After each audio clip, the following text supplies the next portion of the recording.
Welcome back to White Gaming for some more on Nightingale. Today we're going to be looking at the pre-launch update. They have a pre-launch update which went out on the 16th of February, ahead of the launch on the 20th of February. Now this pre-launch update is a massive one. There's going to be loads of things changed before the game goes live on the 20th, which is great news. Some major changes to UI, performance, and a few other little bits and bobs, including controller support. So that is good. And there's a load of awesome stuff coming for Nightingale in the future. So if you are a fan, subscribe to the channel, drop a like on the video, and stick around for future content. Let's have a look and see what the team have to say. Finally, it is almost here. Nightingale's early access launch is just a few days away on February the 20th, and we wanted to share with you some gameplay and feature updates before we open the portals to the Fae Wilds. If you do have questions or feedback, jump on the official Discord and join the discussion. Now, the links for the Discord and all of their social medias are down in the description below, as well as mine. So if you do want to check them out, I greatly appreciate it, as well as the Nightingale social media channels. There you will see updates relatively quickly, and you'll be able to join in with the community and have a great chat with some of the players. So first things first is the HUD updates. There was a developer video which did announce some changes from observations during the stress test, and I kind of agree with this one. So as you can see here, this is the new in-game UI, and as you can see here, this is the old version. I do like the new version. I think it works a lot better, especially considering the numbers 1, 2, 3, 4, 5, 6, as you can see down here, going from left to right, rather than having 1, 2, 3, 4, 5 on the right-hand side, and then 6, 7, 8, 9, 0 on the left. That just confused me a hell of a lot, so I'm glad that has tweaked a little bit. But I did like the center icon. I think that center icon was really quite cool. But here we go, we'll see. We'll see how it goes. So the hotbar now goes from 1 to 0 and can be rebound in settings if you want it to have it the other way around. The default 1 to 5 keys are still main hand, and offhand are still 6 to 0. They've also changed status bar presentation and added icons for each status, which I get that. I don't think the old one was too complicated to understand. Maybe that's because I've been playing it for so long and we already knew all of this. At first, yes, it was confusing, but there were probably players that jumped in on that stress test and went, what the fuck is this? This is confusing. I don't like it. So, obviously a lot of feedback has come through and they have changed it now, so it is on that bottom left corner. Another awesome feature, which will enable you to take some pretty cool screenshots, is your HUD will actually fade out if you're not under any survival pressures or under any combat or anything is triggered after a short period of time, which is cool.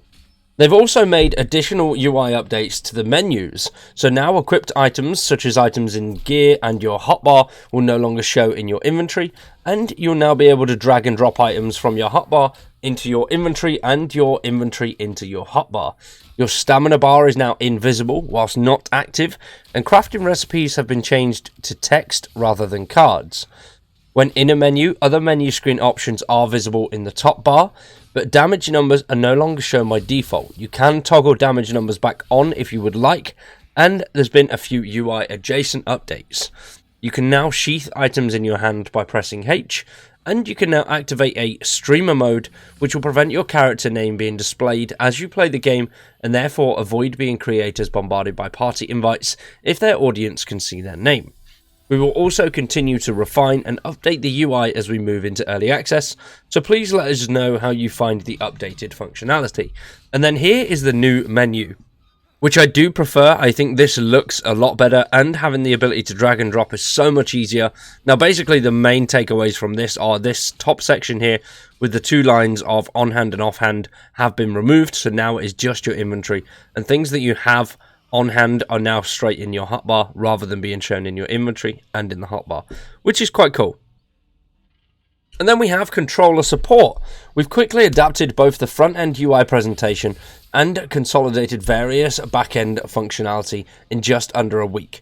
It's had a major impact on controller functionality, and the game can be played with a controller for early access, but may require the very occasional keyboard or mouse input. We are working to fully integrate controller support as soon as possible in a near future update. When it's not in its final form, please feel free to provide feedback throughout the early access cycle, and we have updated our accessibility page and store page to reflect these changes. Next up is FSR3 removal. which I believe is AMD's enhanced feature type thing. It makes things look and work better, basically. And they have actually had to remove that because they have found that is causing a significant number of the crashes that we're pointing out in the stress test. So that was whether you had it on or not. It didn't matter. It was just causing issues. So they are looking at making it more sustainable, but for now they have removed it, and they will be working on trying to get it back in as fast as they can, and to see if they can implement it, or whether they're going to need to go with an older FSR version for future updates. But for those who wish to use XESS or DLSS, those will still be available at launch. Next up is Steam Deck news, and they've had a lot of interest in Steam Decks. Nightingale can actually launch and be played on the Steam Deck, with the caveats to controller support listed above, but we are not considering it officially supported at launch. This means we will not providing customer support for Steam Deck issues at launch, as it's considered an unofficial platform at this time. We are working on full Steam Deck support, and will provide an update once that status is confirmed. If you do have a Steam Deck, you are welcome to play on it with Nightingale and provide feedback or bug reports. We will disclose more details on how to do that very soon, but please disclose that you are playing on a Steam Deck, so it is easier for our team to recreate it internally. Other versions of Linux are also not officially supported at this time, but we are happy for you to report your bugs with details on what version you experience in issues on. So that's good. It will run on the Steam Deck. Whether it will run very well is yet to be seen. But Steam Deck, many people are obsessed with it, many people are loving it. I am loving it. I wish I had one, but unfortunately I don't. So, well, maybe for my birthday. We'll have to wait and see. Now, that is it from the pre-launch update. There's some awesome stuff in there. I'm very excited over these UI changes. I do prefer the new UI, but it will take a little bit of getting used to after playing so long on the older version. The older version was pretty, it was very aesthetically pleasing, but I don't think it was very useful. It didn't really work out, and it was a little bit confusing. It did work, it did look good, but it could confuse you in the long run. So switching to this UI, I think, is good. Hopefully they'll make some changes to it. It does look a little bit bland compared to the original version, but we'll have to wait and see where they go with it. And finally, the team have to say thank you for everyone who has played the game in any form up until now.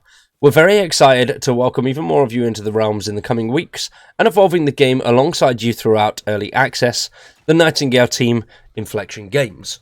So that is great news. Very excited for the future of Nightingale. Let me know what you guys think in the comments down below. Are you going to be getting the game on the 20th or not?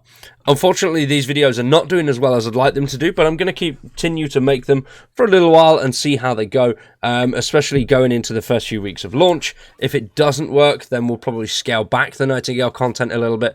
But for now, Nightingale will be staying on the channel. Hopefully, you guys have enjoyed today's video. If you have, drop a like on it, maybe even share it. I greatly appreciate it. I've been Wired, you've been awesome, thanks for watching, and we'll see you in the next one.